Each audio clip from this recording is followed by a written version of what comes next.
Thank you, Kim. Well, welcome everybody, and thank you for attending this evening. Our meetings are open to everyone, and if you know anyone who's interested in genealogy, please let them know about us. We often have speakers who talk about topics of general interest to all.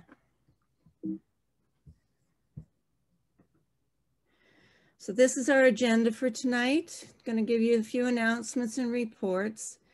Then we move to our main presentation. And at the end, I'll finish up with upcoming meetings.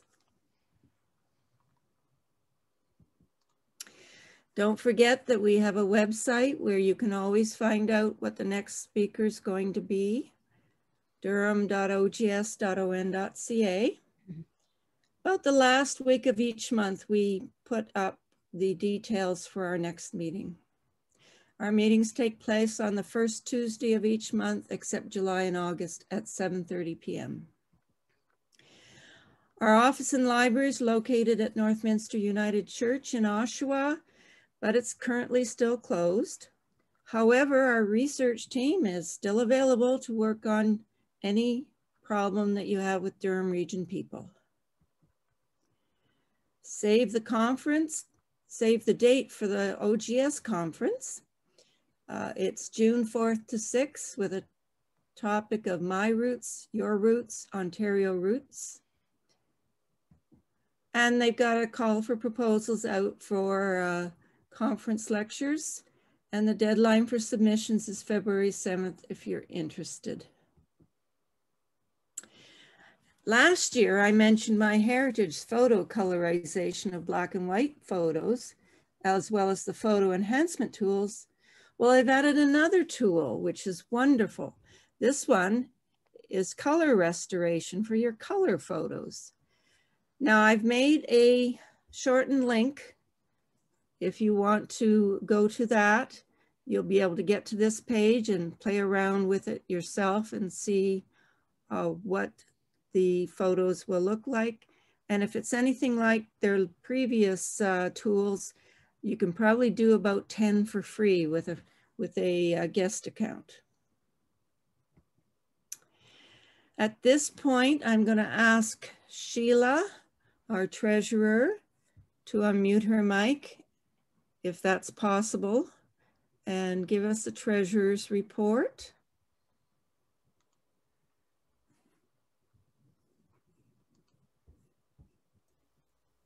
Okay, can you hear me? Yes, indeed. Very good. So I have the treasurer's report both from the end of the year and January, as I didn't give one last month. So the branch 2021 budget was prepared by the Finance Committee on November 17th, 2020, and approved by the Council on November 24th. The budget was forwarded to OGS on November 26th. I have received and deposited fourth quarter branch donations of $141, e-store sales of $103.50, and HST rebate of $63.83. The branch prepaid 2021 membership fees were received and deposited. In November, we had 81 memberships renewed for $1,133. And in December, there were 76 prepaid members for $1,064. So the total deposit for the memberships was $2,197, which is $206 more than the early renewals of last year. I was then able to complete the year-end financial requirements, which were sent to the VP of Finance on January 21st. The total income for 2020 was $4,157.23, and the total expenses were $6,058.44, with an overall total of revenue and expenses of negative $1,901.21. So during January 2021, we had $182.86 in withdrawals and $2,525.33 deposited. So in conclusion, the balance of our current account as of February 1st, 2021 is $5,801.74. Thank you. Thank you very much, Sheila. You're welcome. Much appreciated. It's been a while since we were able to have a treasurer's report. Yeah, right. That worked. It worked. Thank you. You're welcome. Now, I've got an update on Whitevale Cemetery. If anyone's trying to get to Whitevale Cemetery in Pickering, it is currently surrounded with construction. If you need access, there's only one way in. You have to take Taunton Road to White Road North, which is formerly sideline 26 on a lot of the maps. Go north to some barriers across a new bridge that looks like it's going to go over the 407. Make a U-turn at the barriers, and the ramp to Whitevale Road is on your right. And if anyone knows any more about this construction or the construction companies, I'd like to hear from you. So that kind of leads into my cemetery report. We've got brand new cemeteries done this year. Bowmanville Section CC is available now on the eStore, and McNeil Cemetery in Wick, they have a new section called Extreme North, and that's available too. And we've had 3 updated cemetery sections, all at McNeil, Wick. So they're up there as well. And I'm so pleased now that we've got all our sections and cemeteries up in the eStore. And we've been working on, or Dan, our webmaster, has been working on a members only section. It's still a bit under construction, but at least you can get into it right now. Go to our website and click on members only. You'll get to the page, but you will need to log in with your OGS main website sign-in credentials. And then if you click the key on the top left, this is where some of the recordings of previous lectures are located, and especially the January lecture, Researching Your Female Ancestors. We've had permission to keep it for several more weeks. Probably will expire on February 17th. So if you missed that lecture or you want to hear it again, now's the time to go in and look at it. Just some quick Zoom hints in the chat window.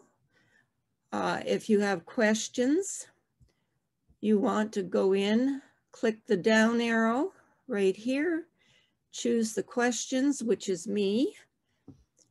And I will ask them at the end of Mag's lecture.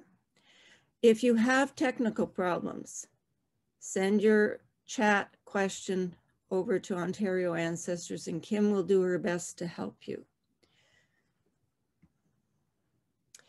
And with that, I'd like to introduce Mags Gaulden. Mags is a professional genealogist specializing in genetic genealogy as the founder of Grandma's Genes in Ottawa.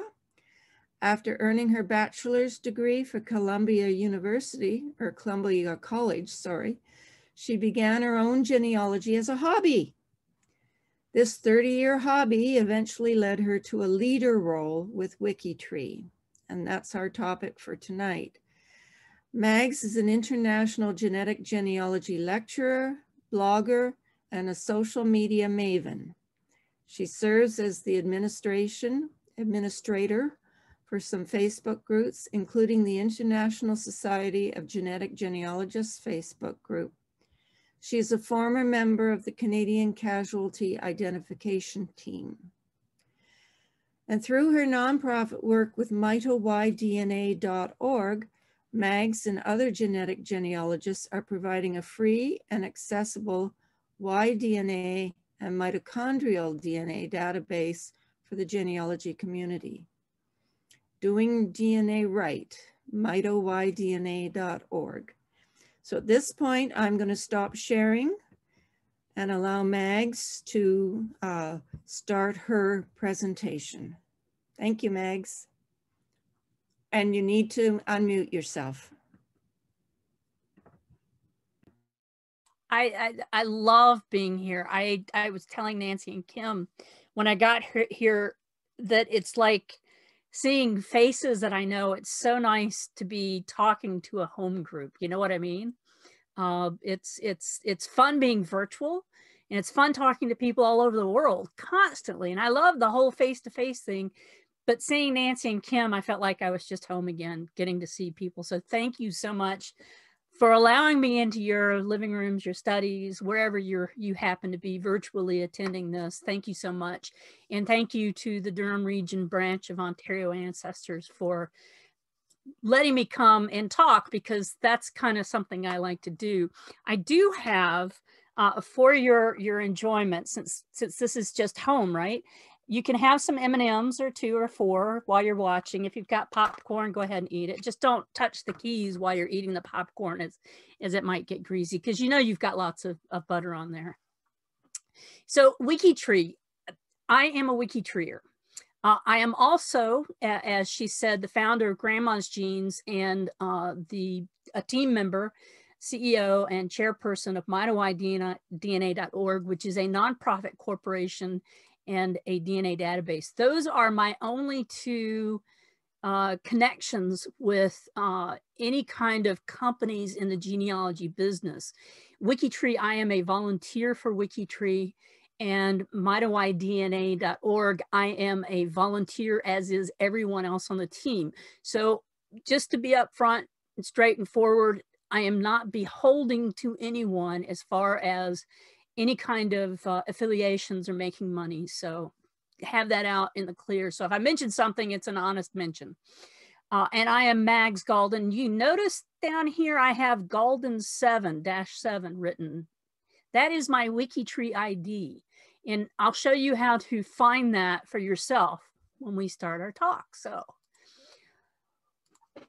what would happen if there was only one single family tree in the world? Just one. And the amazing thing is we'd all be able to find our ancestors, like this little guy in the blue shirt here, and only have to look once if there was a single global family tree. But that's not the way it is with other genealogy sites. Other genealogy sites, you have piles and piles of trees and lots of different trees that have lots of different information. And it doesn't seem like one part of the family is communicating with cousins that are another part of the family because they have different great-great-great-grandparents. Wikitree is not like that. It is not like any other genealogy site. It's a tree. It's a single global family tree powered by, this is an old number, so I'm going to say close to 800,000 volunteers at this date. 800,000 volunteers, just like me, working to build a single global family tree that's accurate and well-sourced and collaborative. We're working to merge ancestors' profiles, one at a time, getting them all down so that there aren't 4 different profiles for great-great-grandpa Bubba, but just one. We work to improve those profiles for accuracy with sources. We are genealogists after all. We know what sources are and how important they are. But we also like to do things like giving our profiles stories. And this happens to be the story of how my grandmother got her nickname. She was born, she was in her father's lap. Her little brother James was up on his way upstairs to bed. Francis's father says to James, "What do you think of your new sister?" And James replied, "She reminds me of a doodle bug." And the familial nickname, from the day my grandmother was born, she was Doodle until the day that she died. We all called her Doodle. And this is a cute picture of she and my grandfather just sitting on a cistern somewhere. but we also give our profiles color. This happens to be a picture of my 99-year-old grandmother, Doodle, walking along the coast of an island off of South Carolina called the Isle of Palms. No, this was a different one, but she's walking on the beach, and there's beautiful color, and you can see her. And in my mind, if I have dreams about her, sometimes she's just beach walking, which was one of her favorite things to do. The other thing you can do with Wikitree is we can give our profiles DNA connections that you won't find any other place. And we all do it collaboratively, together, globally. And it all starts with that one profile connects to another. We connect your profile to another profile. You connect your profile to another, and it goes on and on until one of your profiles connects to a profile that's already existing on Wikitree, and all of a sudden you have connected your limbs to the single global family tree that is Wikitree. You don't have to add that profile because it's already there. You just connect to it. Imagine working on genealogy and ending up with 10 more generations than what you knew about. That happened to me. It's a long story, but I had like 15 generations of family that I had not had time to research added to my limbs. And it was pretty good. It was pretty darn good genealogy too. And it's all for free. Wikitree is free. How are they free? Wikitree does not require payment of any sort. We don't have tier 1 memberships or private memberships or professional memberships. Everything on Wikitree is free and available to its members. If you are not a member of Wikitree, if you have not signed the honor code and are a wiki genealogist, you would see ads. So if you were researching and you had a clue come up in Google that said that your great-great-grandfather was on Wikitree, and you went to your great-great-great-grandfather's profile information, you might see an ad from another genealogy company. And those ads are what pay for Wikitree to be around. So Wikitree, what we're going to cover today, we're going to talk about how you get started with Wikitree, starting with privacy settings, filling in your limbs. We're going to talk a little bit about collaboration and how it works genealogically. We're going to talk about the G2G forum, which is a really important part of starting out on Wikitree, is knowing where you can go to ask questions, connecting to existing ancestors, and adding your DNA test information to Wikitree. So we're going to cover all of that stuff. If you have questions, make sure you let questions up there, let Nancy know.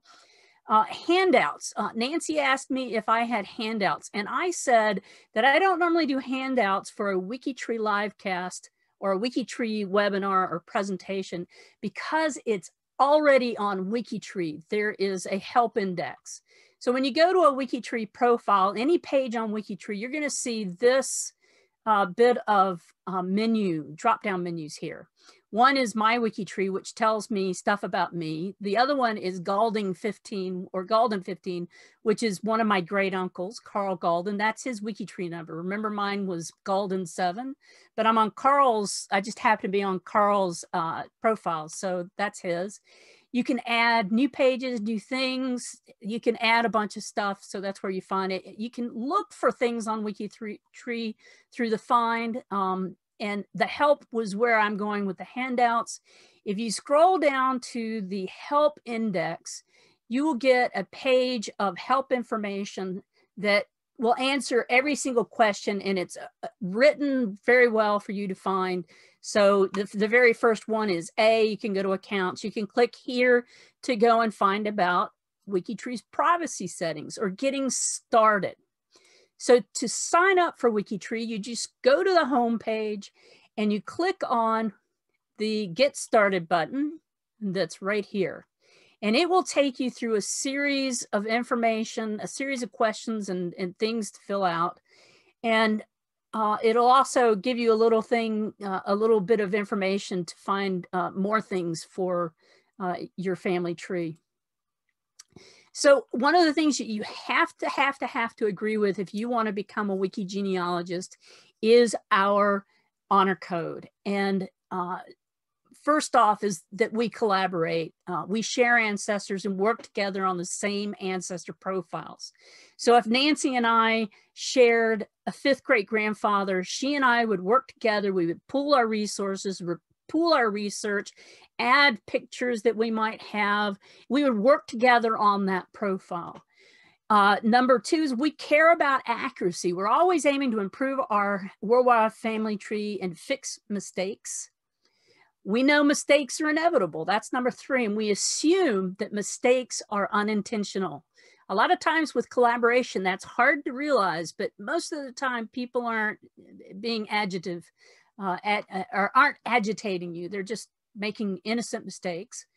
Number 4 is that we understand those misunderstandings might be inevitable, and we try to minimize them by being courteous to everyone. Number 5, we respect privacy. Privacy protect anything we think our family members would not want public. We respect copyrights. We do not knowingly copy info that is owned by somebody else, and we actually work to make sure that that doesn't happen on Wikitree. We give credit where credit is due. We believe in giving each other credit for the work we've done and credit outside for other work, credit on photographs. We cite sources. Without sources, we can't objectively resolve conflict that happens between 2 cousins who want to argue about who their great-great-great-grandfather was. And we're united in a mission to increase the world's common store of knowledge. We always respect copyrights and privacy, but keep all of the information as free and as open as possible. So like I said, I'm gonna not give out a handout, but I do not mind you taking screenshots as I go through this. At the top of the page, some of the pages, I'm putting the link for the information that we're going to be talking about. And so the very first one is how to use Wikitree. It is a help page. So if you went to the help index and you looked up H and looked up how to use Wikitree, and you would find it. So the first thing is that Wikitree is so big and so much stuff is available for you to get into that it's overwhelming at first. Take your time, work on things, and the how to use Wikitree. There's a couple of really cool videos that are also embedded here. And if I don't know if anybody down in Durham area knows Leanne Cooper, she's up here in Ottawa. She's also an avid Wikitreer and has done some really cool videos for Wikitree as well. The other one is the membership levels. There's 3 basic level guests. If you're a guest on Wikitree, that means you're just checking things out. You want to look some stuff up. You're beyond just discovering your ancestors. You want to check things out. Guests can do that. They can't do a lot of other things. Family members want to communicate with cousins or exchange information with other people to help grow the tree. And a wiki genealogist signs the honor code and promises to collaborate and to work together. And you can do a lot more with the wiki genealogist level of membership. The other 2 memberships are kind of limited in what they can do. And I suggest that the wiki genealogist is the best one. Plus, you have to sign that honor code and abide by those rules. And they're pretty simple. Be nice and expect people to be people. Privacy settings are incredibly important when you're talking about something like a global family tree. So every profile on Wikitree can be independently attributed to different kinds of privacy levels and trusted lists. So if you're on a profile's trusted list, you can access everything. If you're not on the trusted list, what you can see depends on the privacy level. So if we were on my profile, we would see this. The little menu buttons up here would show up, the ones that we were looking at before, the text menus. And you'd see over to the right a circle with a lock in it. And this indicates that I have some level of privacy associated with my profile. And that protects my family members who aren't public, or maybe some of the information that I might have that I don't want to be public. To view or change privacy levels, you can click on the privacy tab. Now these tabs appear at the top of the page after the name of the person and can do different things. And we'll talk about those functions as we move on. The privacy level can be adjusted. And here are the different settings. An unlisted setting means that the person's name won't appear in research results or directories. Private means that the information is limited, and only people that are invited to be on the trusted list for that profile can see the information contained within the profile. Private with a public biography is the same as private, but anyone can see the biography section. And the biography section is like what I wrote up about my grandmother's name. That's the biography text section. Private with a public family tree, that means the same as private, but anyone can view the family tree. However, other individuals in the tree will still be private. This is the setting that I have on my profile, which is private with public biography and family tree. It's the same as private, but anybody can view the biography and the family tree associated with me, what I've worked on and other people have worked on in my family. And public is that anyone can see the full profile, but only people on the trusted list can edit it.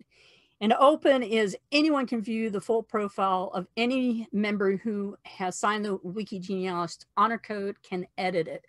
And open profiles are required for profiles that are over a certain age limit, like 75 to 100 years and beyond. Those profiles have to be open, but profiles of the recently deceased or people that may be connected to our family who are older in age are certainly automatically shown as unlisted. Anybody living is unlisted, period. But you can manage these different settings to manage how many people can see what you have on your profile. And this is my profile. This is kind of what we were looking at before with my name and this stuff and the lock. And so this is basically what a profile in the public view looks like. And so if you were to go to my profile right now, even if you're not a member of Wikitree, you could go to my profile and look at it, and you would not see anything about my sister or my brother. They're not listed, but you will see my father who's living, who's also a member of Wikitree, and my mother has passed, so she's there anyway. You can see other stuff on the profile. As we work through it, we'll talk about some more of the information. So filling in your limbs, what you want to do when you start adding your limbs to Wikitree, you can create profiles straight from another profile page, from the profile page itself. The link at the top of this, if you need to screenshot this real quick before I move off of it, you can add new profiles for family members. Step by step, you can add profiles for people in a cemetery.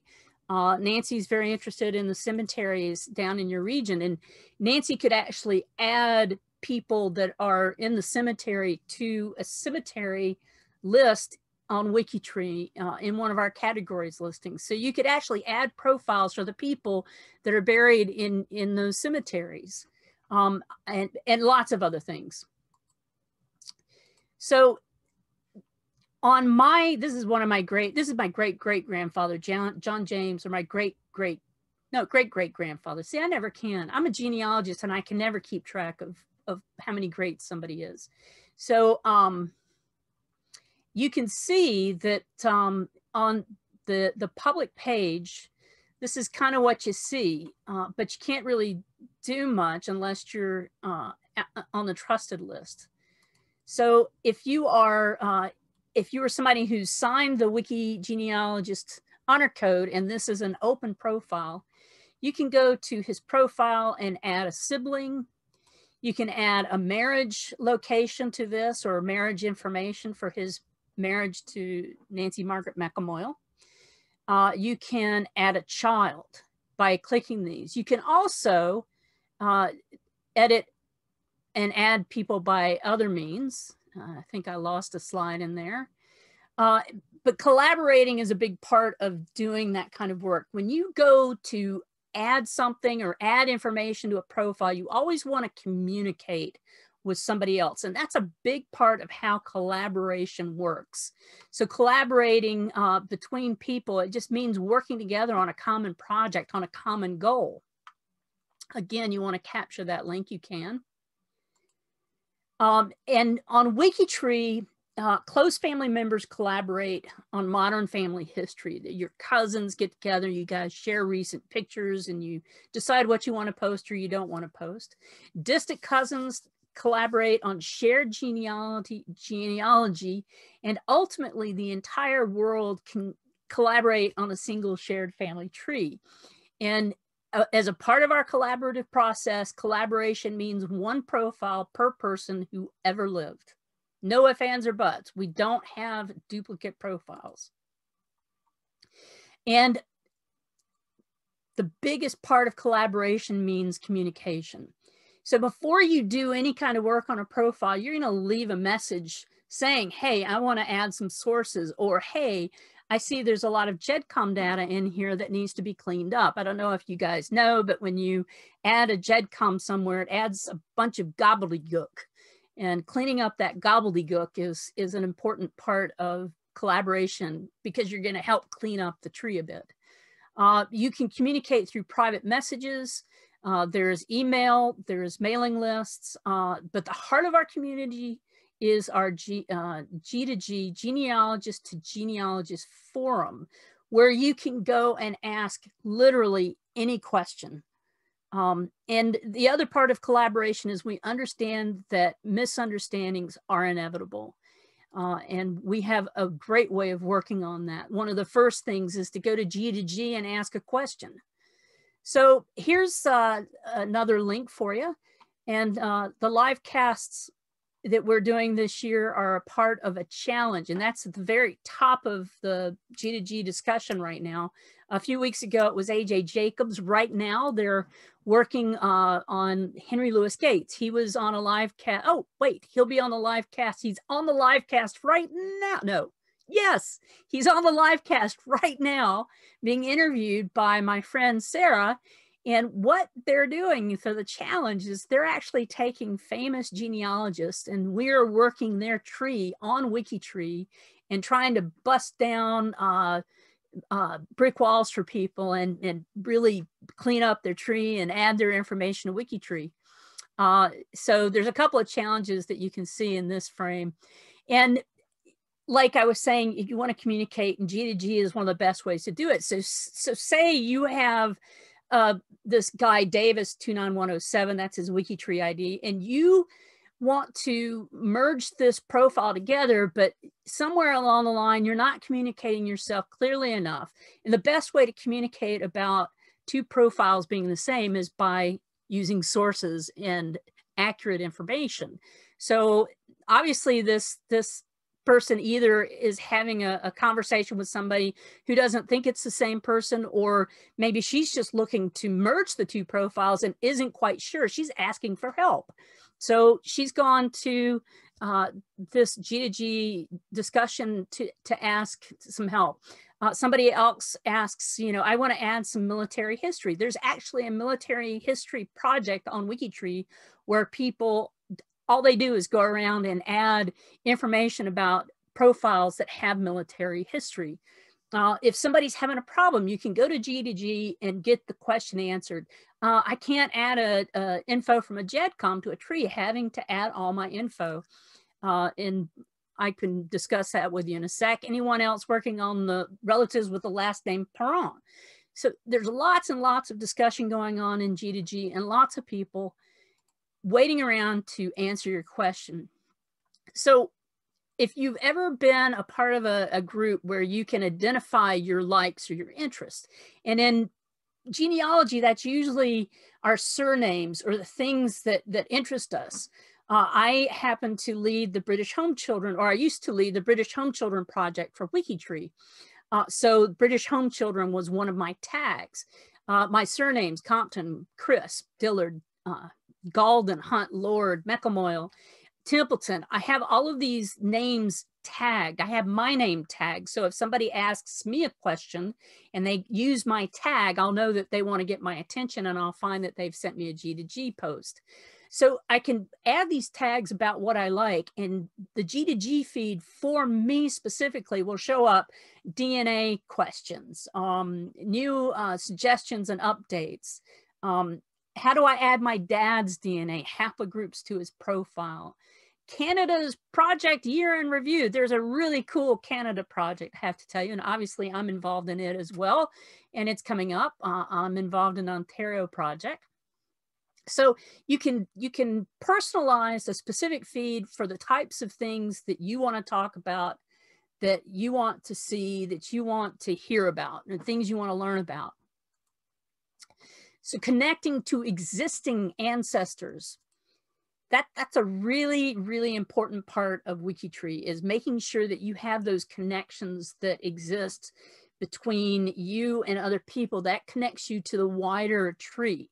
And you can add family by connecting existing profiles. So if you've created a profile for a family member, and you're trying to make it, and a little message pops up and says, oh wait, that profile is already here. All you have to do is to connect your parent to that grandparent, or your uncle to that grandparent. Whatever the connection is, you can do that. So for John James Gaulden, for adding to his family, you would be able to use the different links there, adding sibling, marriage location, or you could go over to the top of the tabs at each page and click on edit, and you would be able to click the edit page, and it will give you these fields to actually fill in. So you can see John. Now John's preferred name, he actually went by John James. So his preferred name wasn't John or James, it was John James. So I'm able to put his preferred name. If he had a nickname, one of his sons was into baseball, and he had the nickname Toots, or Toots, T-O-O-T-S, Toots. I think that he was into cars in the 20s, and so he would blow the horn a lot, so his name was Toots. And you can fill in all the information, the birth dates. If you want to have your profile show up in a different language, you can change your language settings here. You can also edit the relationship between this person and their parents. So John Dempsey Gaulden would be the father of John James Gaulden, and I have him as confirmed with DNA. I can only mark it as confirmed with DNA if I have a source citation that lists the correct information to show the proof of the DNA citation, the confirmation statement. I could mark him as, I'm very confident that he's his father. I could mark him as uncertain. I'm not really sure that this guy's the father. Probably best not to add him if you're not sure until you're done your research. You could also add him as a non-biological. If I was adopted, I could add, or if John James had been adopted, I could add non-biological for him. You can do that the same way with the mother relationships. And with the children, you can only add siblings. You can't confirm their relationships unless you go to their profile and actually confirm their relationship to James Dempsey and to Dorcas Louise Garrison. And here I forgot that I blew it up, but here's a nice blow up of what we were just seeing. So it makes it pretty simple and pretty easy. Obviously, I don't have, I probably do have at this point enough DNA testers available to me to confirm the DNA for Dorcas Louise Garrison. I know I do, but I just haven't had the time. You know, they say a cobbler's children have no shoes. A genealogist's tree is not finished, ever. Any hobbyist, pro, whatever, no genealogist tree is done. So you can also add family limbs by making sure that you have these sources. This is the old statement for the DNA confirmation statement, but it shows that my dad and this anonymous guy, and there's another fellow actually too, that have 35 out of 37 markers. And then you also give the percentage that that person would be. But you'd add sources, the 1880 census indexes, some newspaper clippings about John James. I believe that actually is his obituary. You can add Find a Grave, but Find a Grave isn't considered a source on Wikitree. It's considered a clue or a good place to go for hints. Not saying that Find a Grave's a bad thing. What I'm saying is that Find a Grave has lots of really good profiles and lots of poorly done profiles, just like any global family tree or anything that is user generated. You always have to look at the information and make sure it's accurate. Same thing with Wikitree. You always look at the profile and make sure it's got some good sourcing to go along with it. Adding your DNA test information. So DNA test information is really important on Wikitree, and Wikitree does it absolutely backwards from anybody else. When you first sign up for Wikitree, if you have a DNA test that you have taken, Wikitree, during those sign up steps, it will ask you if you have a DNA test you'd like to enter, and it will take you to a couple pages further down the line. But for this one, if you have already joined Wikitree, you're already a Wikitree genealogist, and you want to add a DNA test that you have done later, you can go up to the text menus at the top and click on your Wikitree ID menu, which for me is Gaulden 7.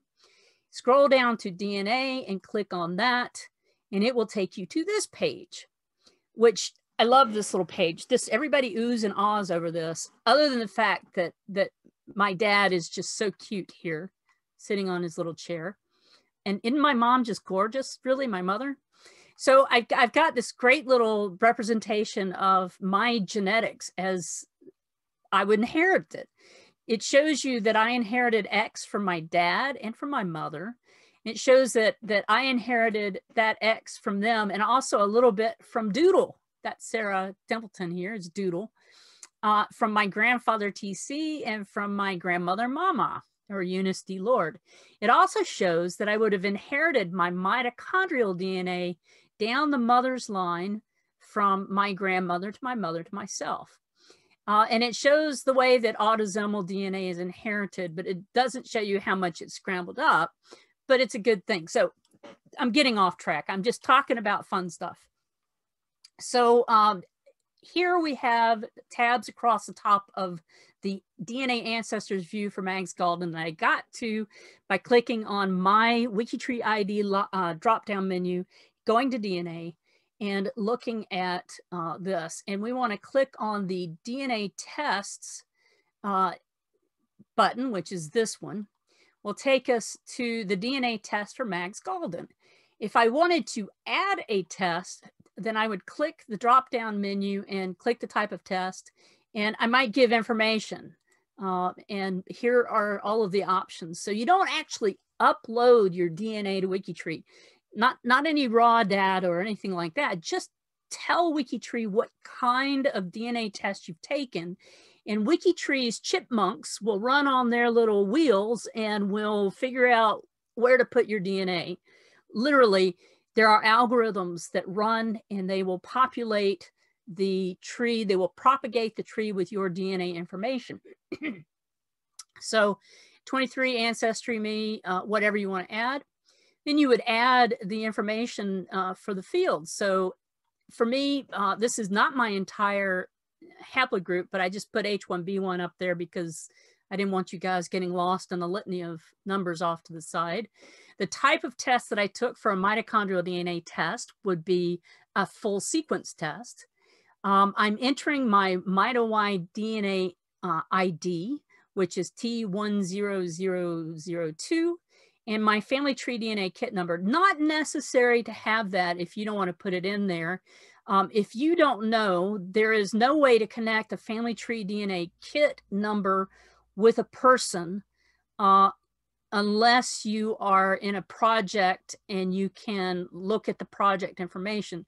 So having your FTDNA kit number is not an issue. FTDNA does not consider listing your kit number as a breach of privacy in any way, shape, or form. You enter in all of this information. If this was an autosomal DNA test, we'd enter in the test type and the GEDmatch ID. And we would click Add Test, and we'll see that for me, there's a big yellow banner that pops up. Now, these yellow banners, these are warning banners that let you know that you're trying to do something that is either already been done or can't be done. And in that banner, it'll explain to you what the error message is or what the reason is that it can't be done. And it's telling me that I've already added a mitochondrial DNA test. So I get that. That will happen anytime you're trying to do something and you get a warning signal. That'll happen at the very top of the profile page for you. So back to John James. You notice over here on the right, this is his profile. You notice that there's a DNA connections section. And under that, it'll list the people who have different kinds of Y-DNA tests. Now, if you went to Ancestry or to 23andMe, Living DNA, FTDNA, you would see a list of testers with maybe a list of surnames for you to see, and you would try and figure out how that person might be connected to you. Well, Wikitree does it backwards. They list all the DNA testers on the ancestors profile. So John James has my father on here as a Y-DNA tester, has him again as an autosomal, and myself, and there's actually other people listed down here. I didn't show the whole list. So that is what happens when you enter your Y-DNA or your information on whatever kind of DNA test you've taken, then the DNA test connections will show up. And I believe this is John Gaulden Jr., which is another couple of generations back. You can see my dad's here. I'm here. Al Latil is here. Daniel Latil is here. There are a bunch of other people that are listed. And you can also see, and maybe I tell you about that. Yep. You can also see that in those DNA test information, you see where we entered either the GEDmatch ID or the Mito Y DNA ID.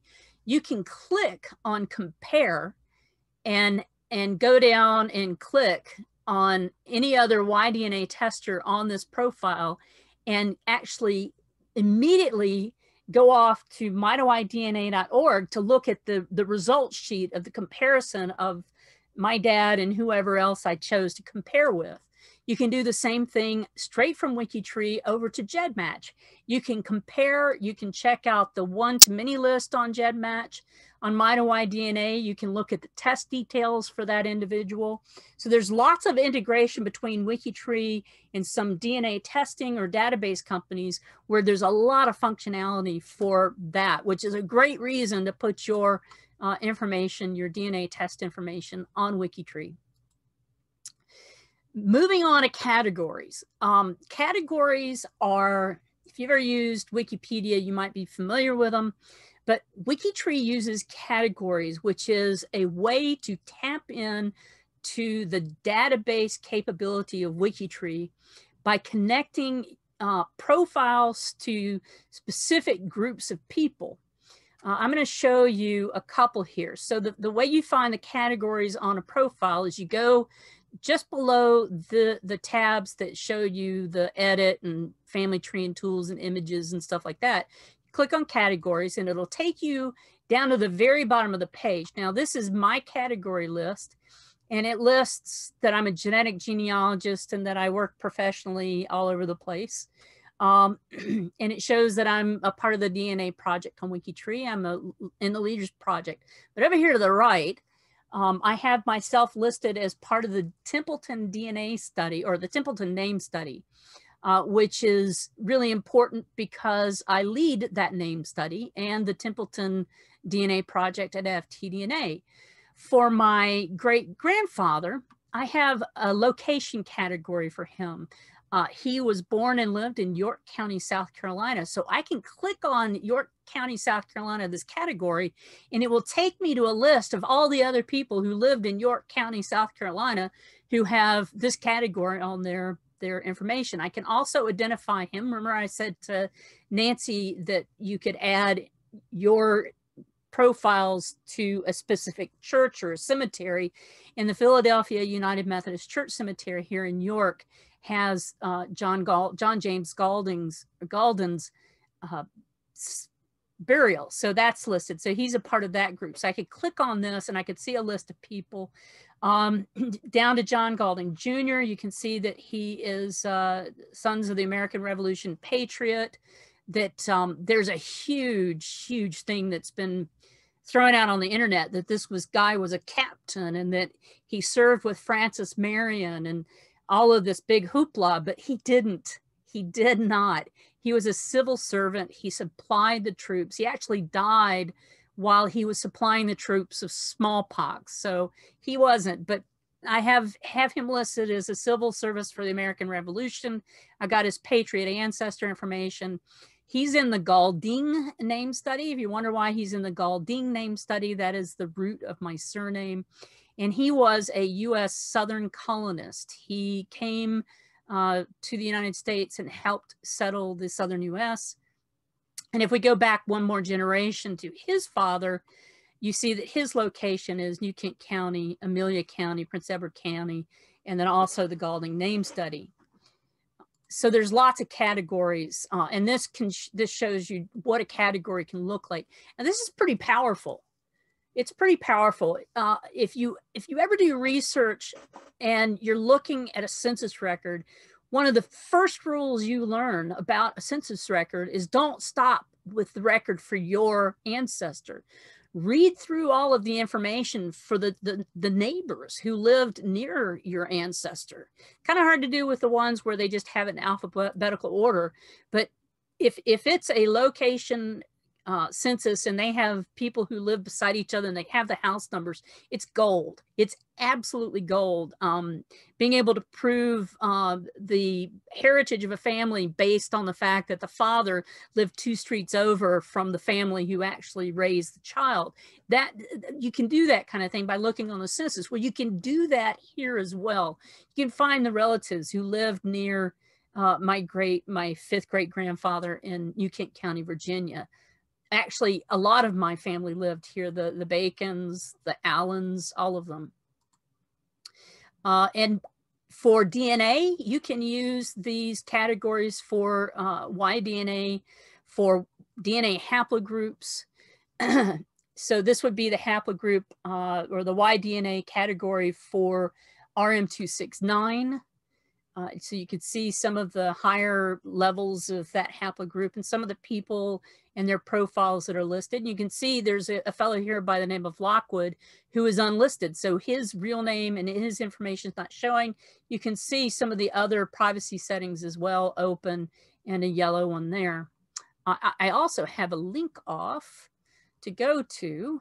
We're going live, people. So this is the actual page for the haplogroup. I kind of took it and cut it out and showed you bits and pieces for this. But this is what the real live category looks like for haplogroup RM269. So it gives you that, and then it gives you all of the people that are listed, some of the surname studies that are associated with this. And I guess I should add one of my surname studies to that. I haven't done it. For a full sequence haplogroup, there's a template that you can add to yours. And this is my earliest known ancestor on my mother's line. That's what mitochondrial DNA tests for. So I can identify her as my earliest known ancestor for that haplogroup, and I can create a full sequence mitochondrial DNA haplogroup for that, which I've done. But beyond that, if you know anything about mitochondrial DNA, and this is the category, if you know anything about mitochondrial DNA, you know that it is incredibly hard to find matches and get them lined up for research, because the amount of time it takes for mitochondrial DNA to change or to mutate is thousands of years sometimes, whereas with men, it could be 25 to 50 years or 100 years. So it's very close. So working with mitochondrial DNA is very hard to do, and Wikitree gives you an opportunity to be able to keep track of stuff really easily.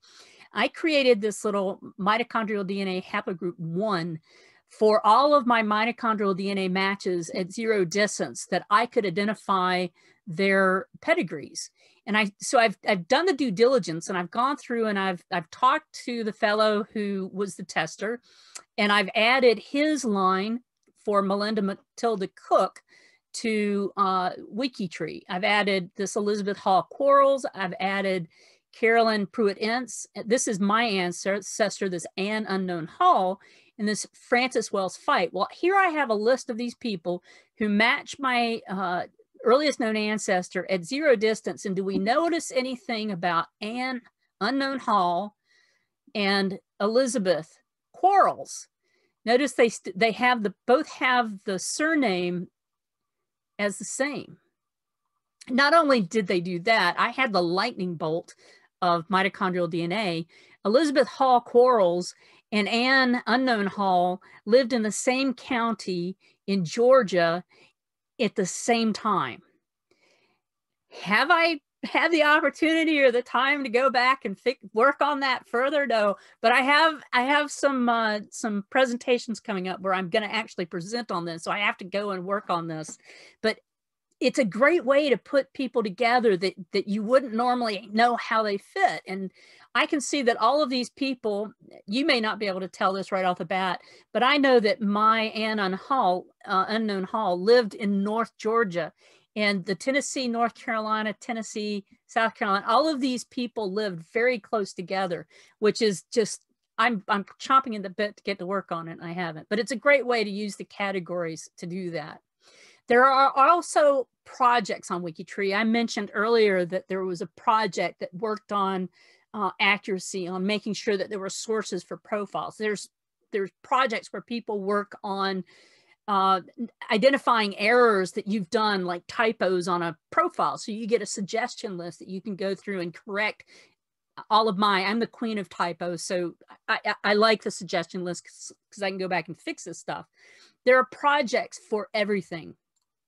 A project is a group organized around a specific volunteer activity, a topic, whatever. So you can find the projects by going over to the drop-down menus to find.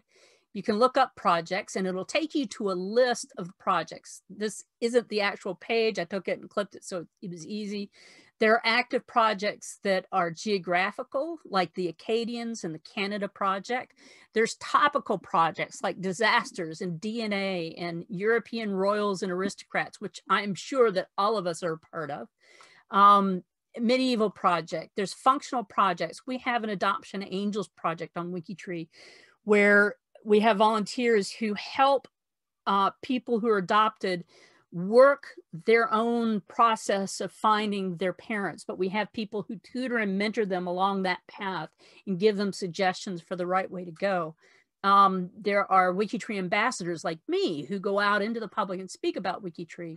There are arborists. Our arborists, they don't cut the trees down. What they do is they find those profiles that are duplicates and merge them and make sure that we don't have duplicate profiles. The data doctors are the ones who find all my typos. There's a project called the Greeters Project, which is one of my favorite projects on Wikitree, that people are waiting for people to join. And when somebody joins, you're actually having interactions with a real live person on the other side of your computer. You say you want to join and you leave a note, then somebody's going to leave a note for you saying, hey, welcome. If you have questions, give me a shout. Of course, I'm going to show you the Canada Project. So obviously there's a Canada Project on Wikitree. And believe it or not, there's Ontario Team Project. I don't know if there is a Durham project, but there is a Durham Region Ontario category. So this is Ontario Places that gives us information, and you can see there's 10 subcategories, and then enlisted within that are people who may live in Durham. Probably more likely it has people who live in Scugog. Of course, I picked the one easiest to pronounce, or Uxbridge, Ontario, or Ajax. So your individual profiles would be in the town that you lived in, and not necessarily Durham region. Space pages. Okay, space pages are like profile pages, except you can do anything with them. And of course, I'm going to show you some of mine. So there's a family history that was created as a space page. And this particular page, and we're live on Wikitree right now, it's a family history that was written in the 18 somethings into the early 1900s. And it has lots of mistakes and family lore and traditions that have since been proven incorrect.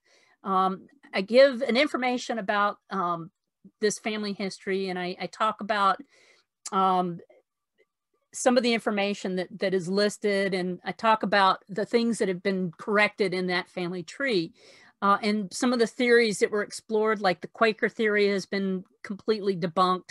The theory that we went to Pennsylvania before our Gaulden's ended up in New Kent County has never been proven or disproven, but it's not a viable alternative. It appears that there were no Gaulden's in Pennsylvania. So that's an interesting, so I can go through and I can discuss this on this specific page. The origins of the Hunt 14. This is a space page project that I created along with another researcher by the name of Doug Hunt.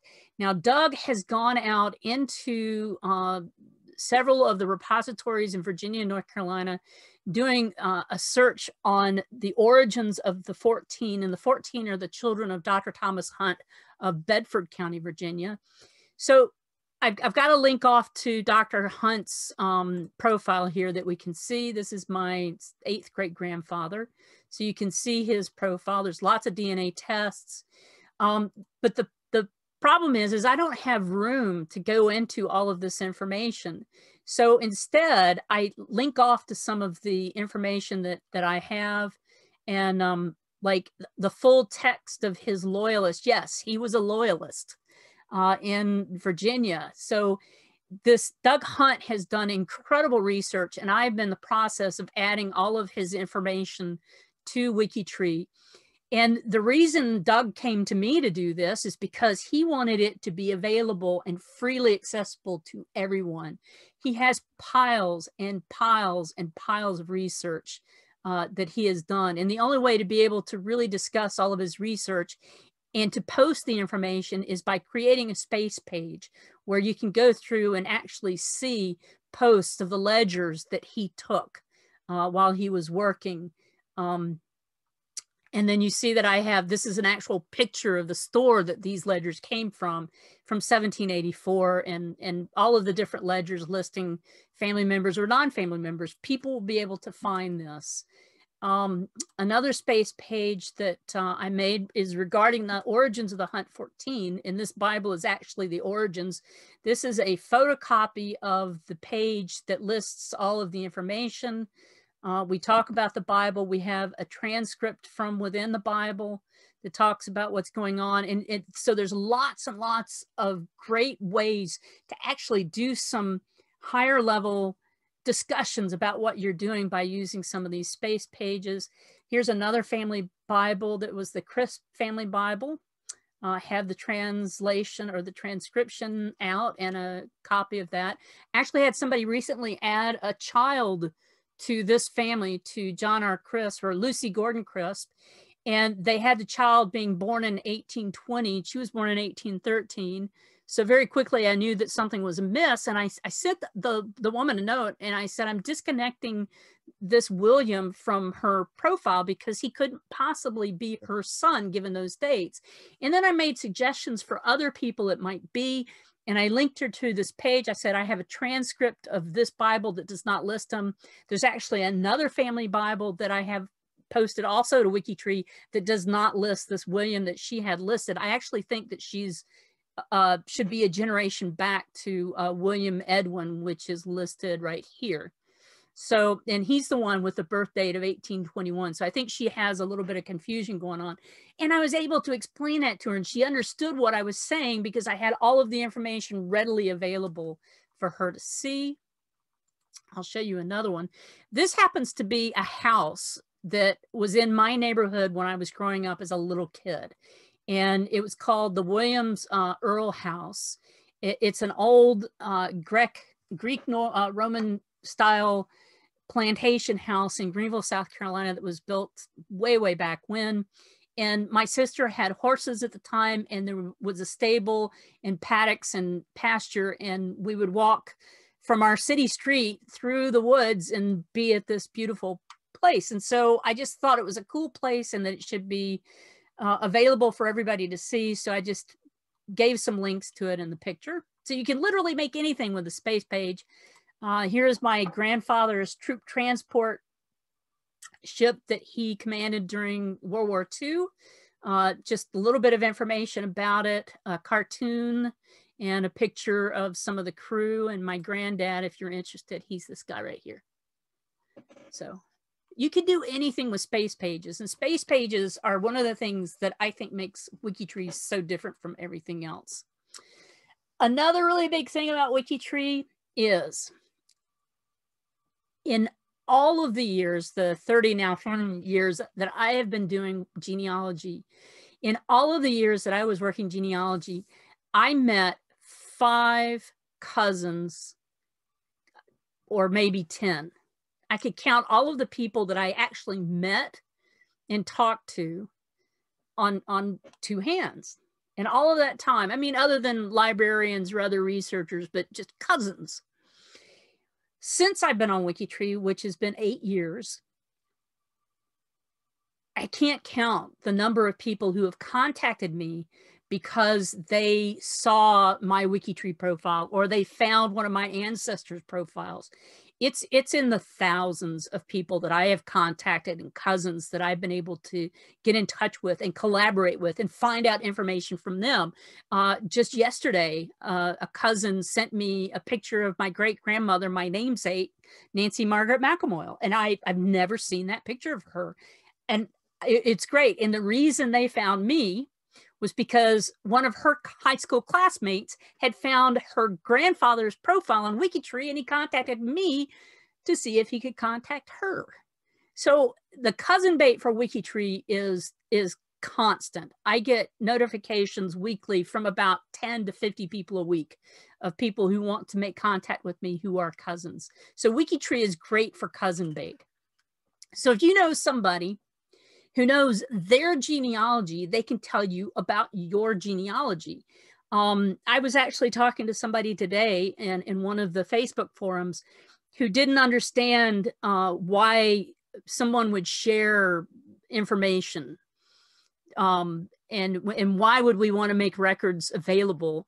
And I'm like, we're keeping up with the times. The whole paradigm shift in genealogy is away from hoarding our information and keeping it close and then eventually putting together a booklet for our reunion or actually writing a book. We're not doing that anymore. We're actually letting people help us write that book and giving them credit for that help.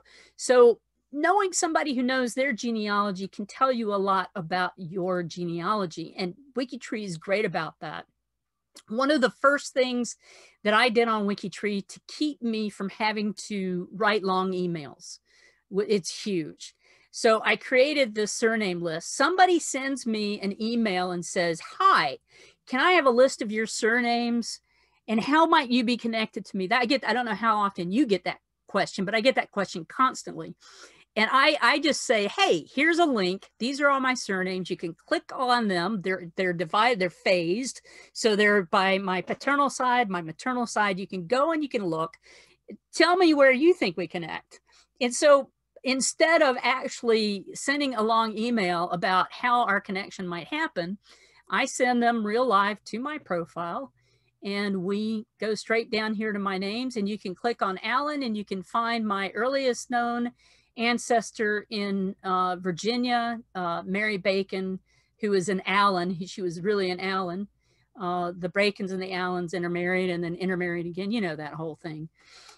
So you can actually, I can send people to this and not have to write a lot of emails that say the exact same thing. Some of you are smart. Nancy, I can imagine Nancy, Kim too, probably have an email that they've already written with all of that information and they just fix it for the person. Well, you don't even have to do that now. You can just go and tell people to look at your surnames list.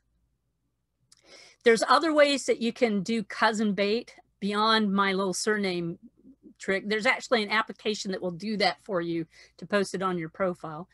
You can click on the family tree and tools. You can click on share your tree on Facebook. It will share this beautiful tree here, and it's dynamic. So if you press the blue, it'll take you to Dorcas Louise's father. The pink will take you to her mother, and it'll keep on going back.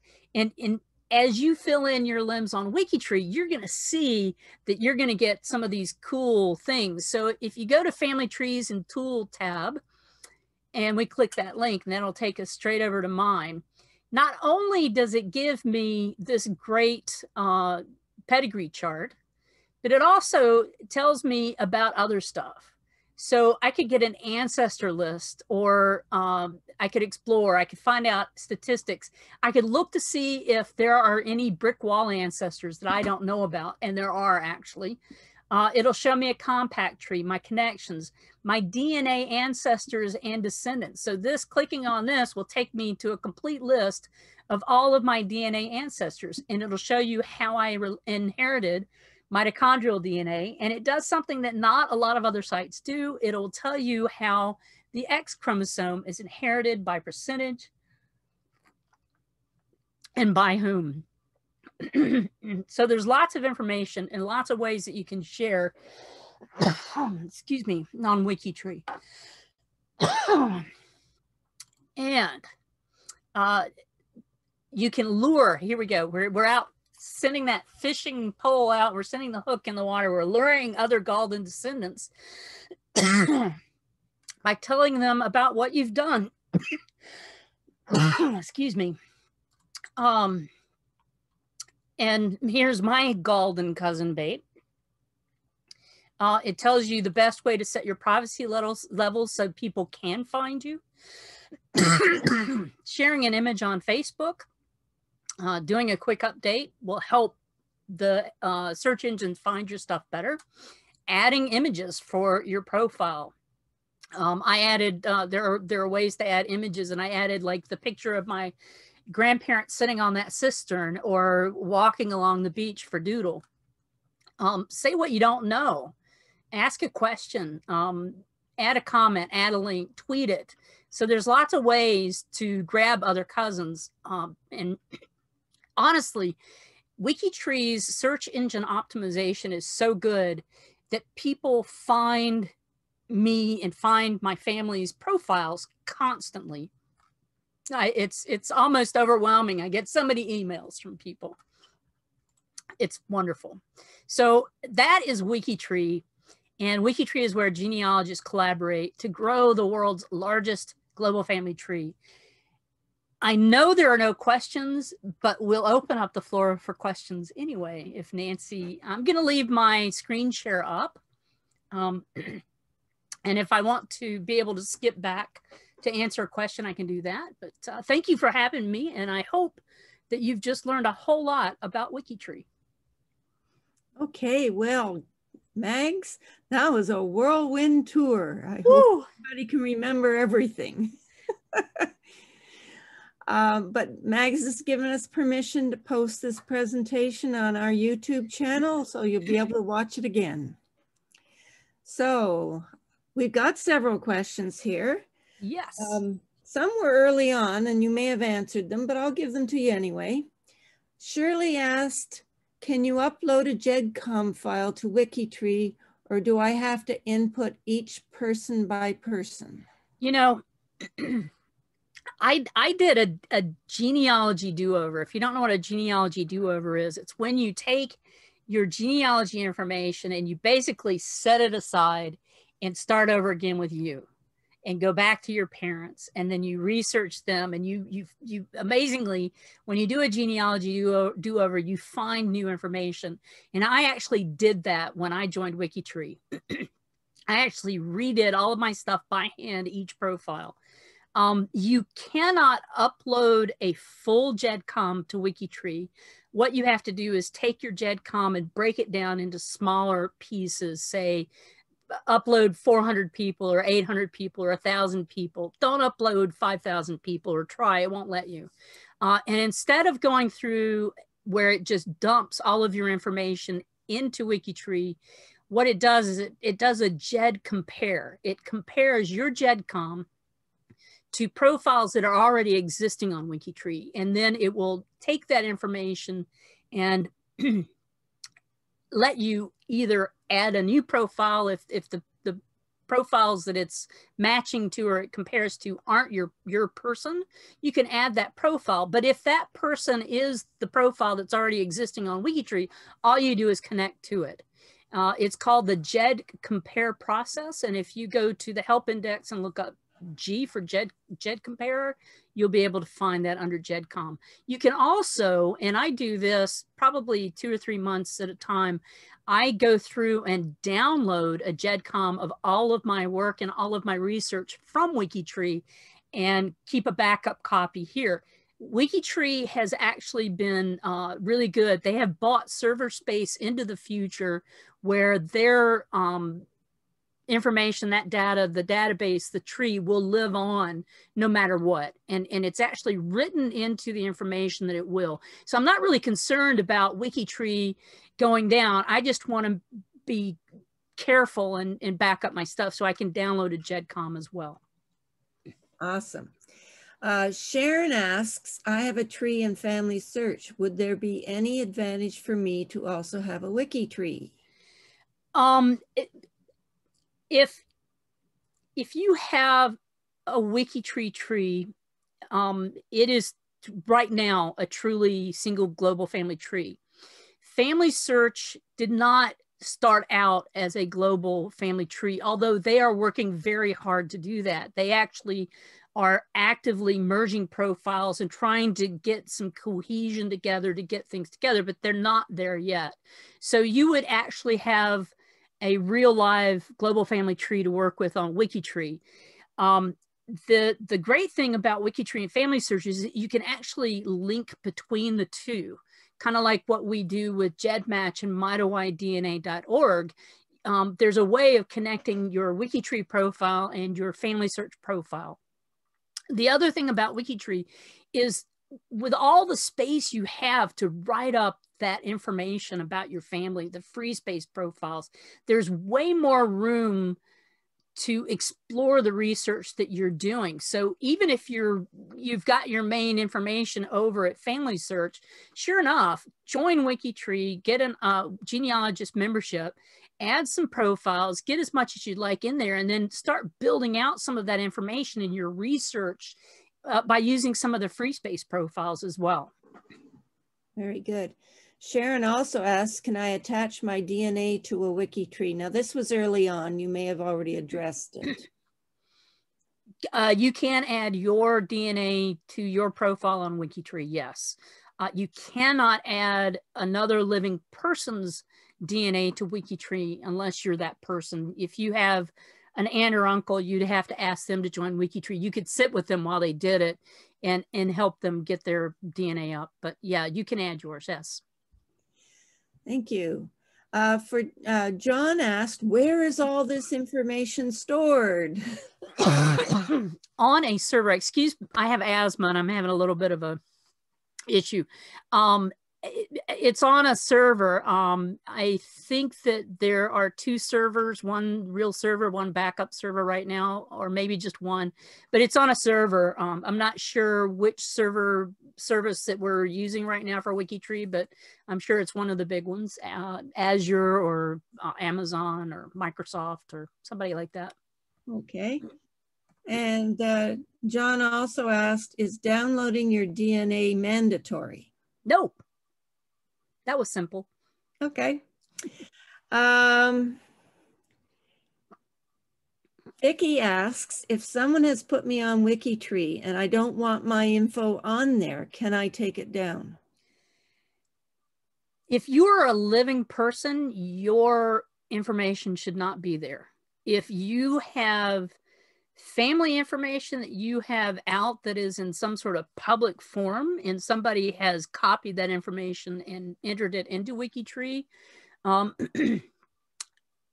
very sorry that has happened if that's the case, but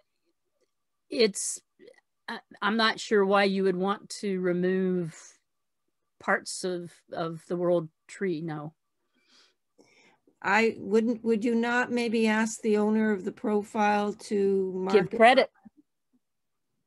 To give credit. I mean, the only people that you can't have on Wikitree are those that are living. And I mean, for you, absolutely have them take down your profile. Absolutely ask them to do that. And if they want, send an email to info@wikitree.com and ask the team to have your profile removed. That would not be a part of Wikitree's honor code, no. Okay. Now, Christy says that she has her brother's Y-DNA. She manages it on Family Tree DNA. Can I enter my brother's Y-DNA when I'm logged in as me, his sister? No, you cannot. It has to be he has to actually do it through his profile. Okay. Debbie is saying, if I choose a privacy setting for my tree whereby no one can edit the information, what happens when I die or can no longer be contacted? You would not set the privacy settings so that no one else could edit it on Wikitree. That's kind of counterintelligent to what Wikitree is, which is a collaborative tree. Recently deceased individuals could have higher level privacy settings, but at some point, all of those profiles would be open beyond a certain age range, time range. Okay. And it's not, and on Wikitree, it's not your tree. It's a global tree. It's a tree for all of us to work on together. Okay. Bruce is wondering, how are space pages connected to profiles? You can link them. If you remember, let's see if I can scroll back fast enough. I think I just lost my, there we go. Oh no. Okay. We don't want to watch all of that again, right? Okay, let's see. Zoom on down here. Way on down here. Would have been easier to go back. On my my great-great-great-great-grandfather's profile. Oh, wow. It did again. Oh, it just turned off. Well, that stinks. So let's just go up here and we're going to click on Gaulden 7. We'll go to my profile. We'll zoom down here to my surnames. We'll run over to Gaulden and that will take me down. So actually, I don't want to be on that one. We'll go back. We're going to go to Hunt instead. And this is the profile that we were on where I was linking off to the other stuff, the Duke University Hook papers and stuff. So here in the biography, I can have a table of contents that lists court records, imprisonment for treason and pardon for being a loyalist, land records, the John Hook papers, and I can go down and I actually have links off to some of those free space pages. This is actually a Word document that's uploaded in PDF format that's on Wikitree. So you can either upload an image through the images tab. I uploaded an image of his signature because there was another Thomas Hunt that lived in the same location. And the only way to tell them the difference between the two is by the way the T is crossed. One Thomas doesn't and our Thomas does. So you can actually upload these events, these documents in PDF format, or you can add images of those documents and link off to the bigger format of stuff from the profile itself, like the full text to Thomas Hunt's Loyalist Summary, or down here, Thomas Hunt Mercantile Records, that kind of, those, you just link between. Okay. Trudy said, I'm a female and I had a cousin take a Y-DNA test, but when the results came back, I couldn't figure out how to add the information in. So I said I was male. How do I change this since I now want to add my mitochondrial information? I'm sorry, I was going to say something so inappropriate about struggling with your sexuality. well, you can change your gender. So what you would need to do would be to actually create a profile for your cousin and add his DNA test information. He would need to add it to his own profile. And that way, once his profile is connected with the rest of your family and with the wider tree, then you would be able to see the information on your ancestor's profile, just like mine. But you would need to do that. You can go into edit, I believe. We'll go back to my profile and we'll go to edit. And down here, my gender is listed as female. I can change it to male here or to female. And it's that simple. But she should do the Y-DNA transfer first. Yeah, I don't know how, it would be interesting to see what would happen with the algorithm after you change yourself to female. It probably would not populate it anymore for you. But I don't think it matters whether you do it first or second. But you would add him and add his DNA to him, to his profile. Jane said, thank you. That was great. So did Peggy. Thank you. Susan said, how is Wikitree handling future proofing? It is great now. What happens going forward? Well, you've alluded to that with the storage.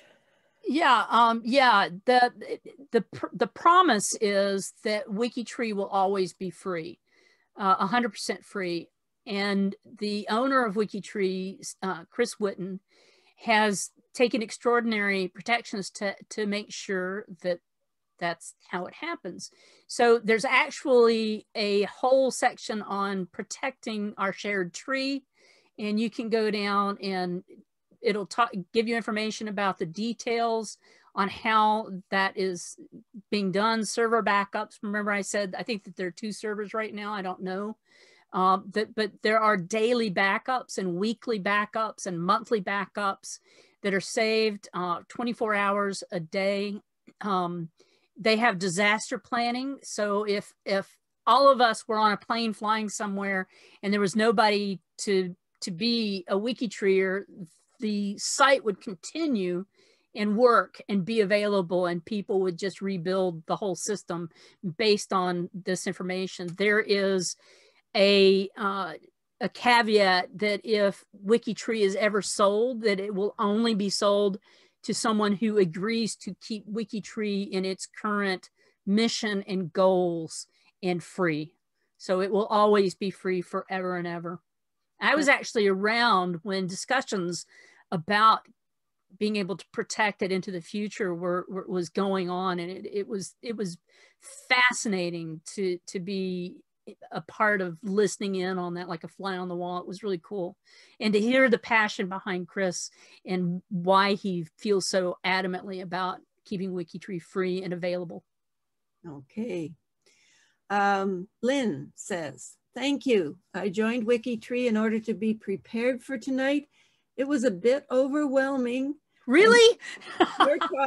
Your talk gave me a great overview as well as a deep dive, so I will feel more comfortable looking forward to it. I'm so glad that the deep dive didn't just scare you to death.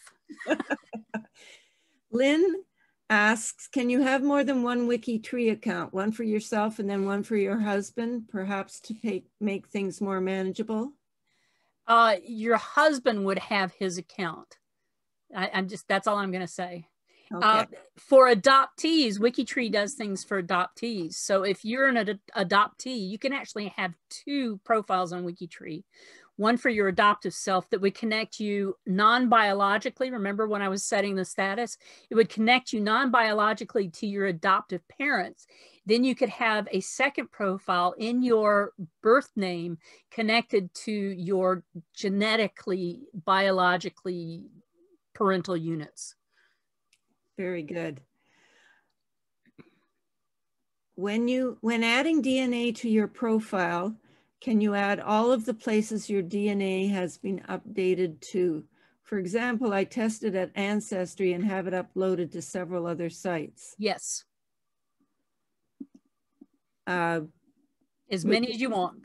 Every test that you have, whether it's an original test or an upload, you can do that. And the reason to do that is because each place that you have your information stored, your data stored, is a different pool of information for that test.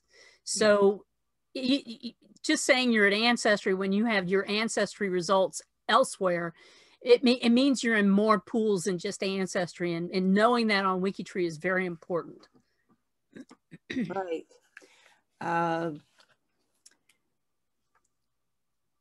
Shirley says, so what info do you have on your own profile at the moment? I don't have anything in my profile, afraid of identity theft.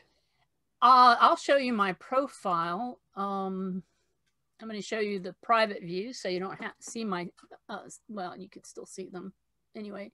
So I have a little bit of information. My father completely agreed to having his stuff public because he likes to support his favorite blue-eyed daughter. I'm the only blue-eyed daughter in my work. And so all of that information is available. The DNA testing information, the other people who show up as my cousins, all of this is public information. You do not have to be signed into Wikitree to see my profile, and you can see all of this information because of that. I tell you, identity theft is a huge problem, but if you have a library card, then you have as much information that will lead anybody who wants to know more about you anywhere. If you have a bank card, if you are on Facebook, if you are connected in any way, shape, or form to the internet with your name and address, then you have as much private information as someone can find. As to genetic genealogy and DNA, genetic genealogy uses junk DNA to do DNA work. So if you saw the 60 Minutes over the weekend where China is stealing all of our DNA information, the stuff that we test for genetic genealogy isn't quite as robust as a whole genome or some of the other types of DNA testing for medical stuff and stuff. So I don't know about that. And I kind of believe that I'm out there and I'm kind of in front of somebody who tries to steal my identity, especially where my profession is concerned, because nobody could be as weird as me in general. And I figure if I'm out there and somebody attempts to be me, you guys are going to discover them pretty quickly. As far as I've been very lucky, I've not had, and knock on wood, I haven't had an issue.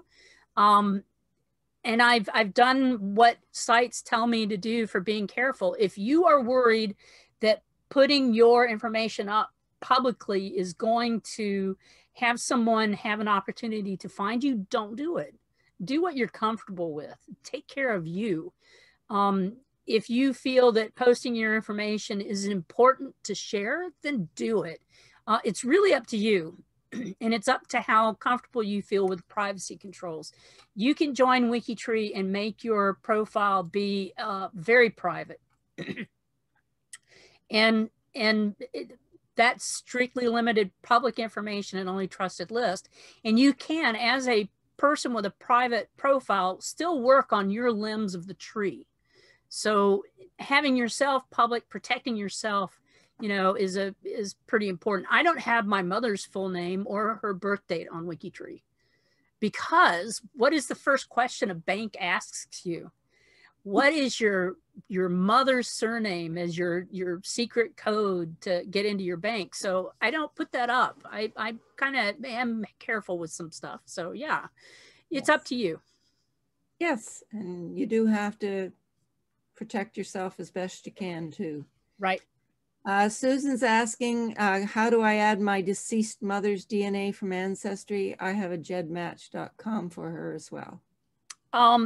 If you have, all you need is her kit information from Ancestry, and you just add the test to her profile. As a deceased person, you can add her information.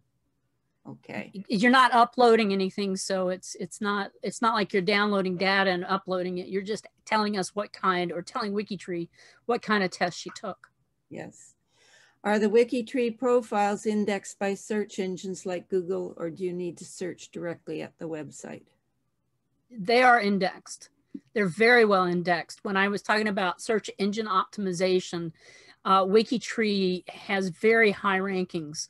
So when I put in somebody's name that I'm looking for, a Wikitree profile will come up automatically. Okay. And that's how I found Wikitree. I was looking for my 5th great grandfather and I found his profile on Wikitree. Perfect. So as a last moment here, not even a question, it's a comment. Bob says, thank you. I have been a member since 2016, but never did much with it. I will work more on it now. Very inspiring. Good, good. Thank you very much. I think so. Everybody else inspires me too. I love talking and maybe talking too much. Join the club. Okay, so again, I'd like to thank Mags for spending this time with us and educating us on Wikitree. I can actually echo Bob here. I do have a profile up there, but I don't think I've worked on it in 8 years. So I have to go now. We'll see you in a year, Nancy. Possibly, yes. Okay. Thank you so much for having me. Oh, you're more than welcome. Thanks for making me feel like I'm at home. Okay. I just got a few more announcements and future meetings to talk about. Thank you. So again, thank you so much to Mags. Thank you.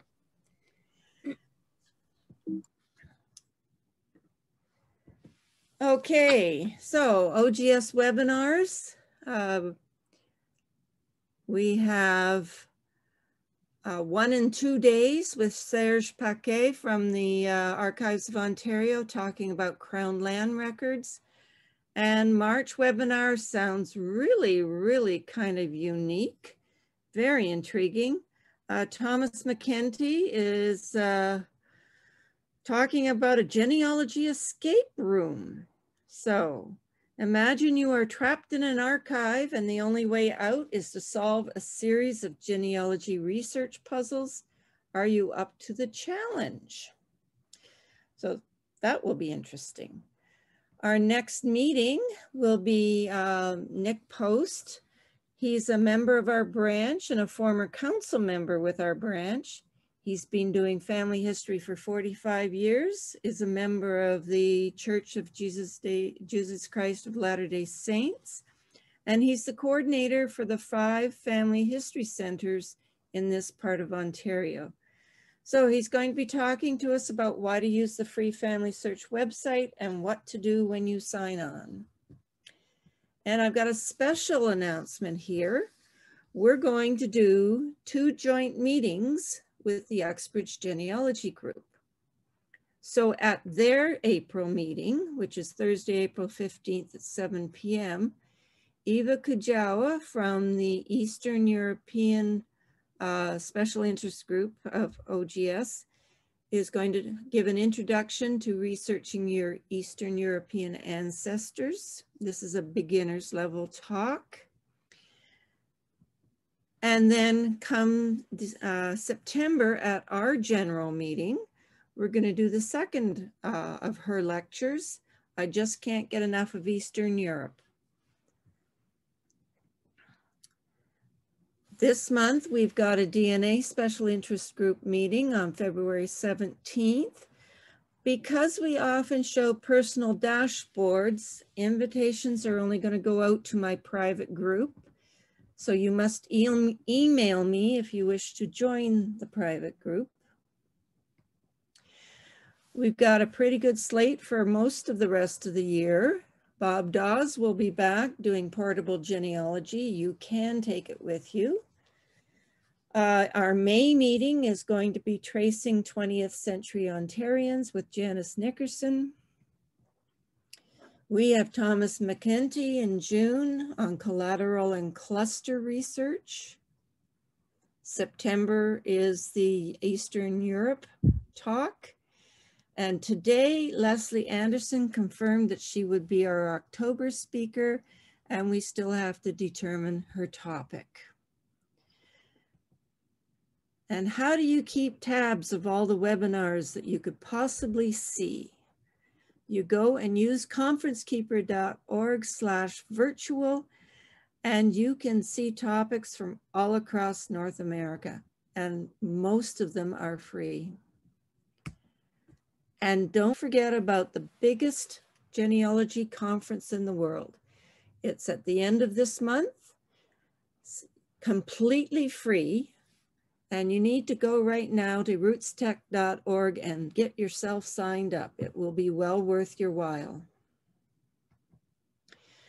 So at this point in time, I just want to mention our next meeting again is familysearch.org.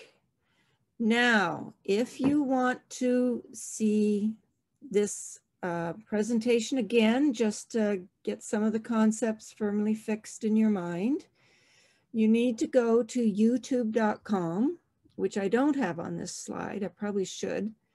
And in the search field, just put Durham Region Branch OGS, and it will bring up our YouTube channel, and you'll be able to see this again. The presentation will probably be up within the next week. That's everything for tonight. I hope you have enjoyed our presentation with Mags, and that you'll be joining us again in March. Thanks, everybody.